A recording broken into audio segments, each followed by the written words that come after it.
আসসালামু আলাইকুম ওয়া রাহমাতুল্লাহ। শুক্রবার সপ্তাহের শ্রেষ্ঠ দিন। এ দিনের গুরুত্ব ও ফজিলত অন্যান্য যে কোনো দিনের তুলনায় অনেক বেশি।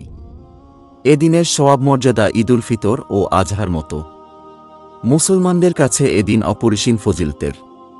আল্লাহ তাআলার কাছে জুমার গুরুত্ব এত বেশি যে পবিত্র কোরআনে জুমা নামে একটি সূরা নাজিল করা হয়েছে। নবী কারীম সাল্লাল্লাহু আলাইহি ওয়াসাল্লাম বলেন, যে দিনগুলোতে সূর্য উদিত হয় ওই দিনগুলোর মধ্যে জুমার দিন সর্বোত্তম।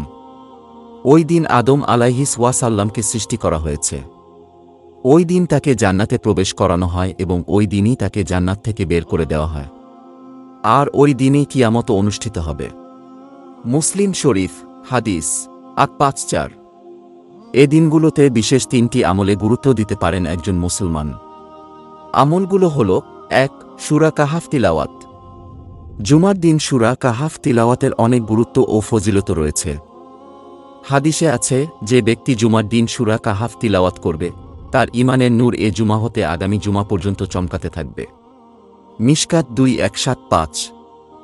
২. তাড়াতাড়ি মসজিদে আগমন। হযরত আউস ইবনে আউস রাদিয়াল্লাহু আনহু থেকে বর্ণিত, তিনি বলেন, আমি আল্লাহর রাসূলকে বলতে শুনেছি, যে ব্যক্তি জুমার দিন গোসল করাবে এবং নিজেও গোসল করবে অথবা উত্তমরূপে গোসল করবে, এরপর ওয়াক্ত হওয়ার সঙ্গে সঙ্গে মসজিদে আসবে, আসার সময় হেঁটে আসবে, কোনো বাহনে চড়বে না, ইমামের কাছাকাছি বসবে, এরপর দুটি খুতবা মনোযোগ দিয়ে শুনবে এবং খুতবার সময় কোনো অনর্থক কাজকর্ম করবে না, সে মসজিদে আসার প্রতিটি পদক্ষেপে ১ বছর নফল রোজা ও ১ বছর নফল নামাজের সওয়াব পাবে।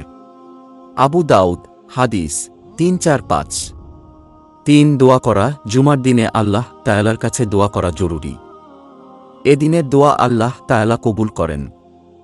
হযরত জাবের ইবনে আব্দুল্লাহ রাদিয়াল্লাহু আনহু থেকে বর্ণিত হাদিসে রাসূল সাল্লাল্লাহু আলাইহি ওয়াসাল্লাম বলেন, জুমার দিনে এমন একটা সময় রয়েছে যাতে আল্লাহর বান্দা আল্লাহর কাছে যা চায় আল্লাহ তাই দেন।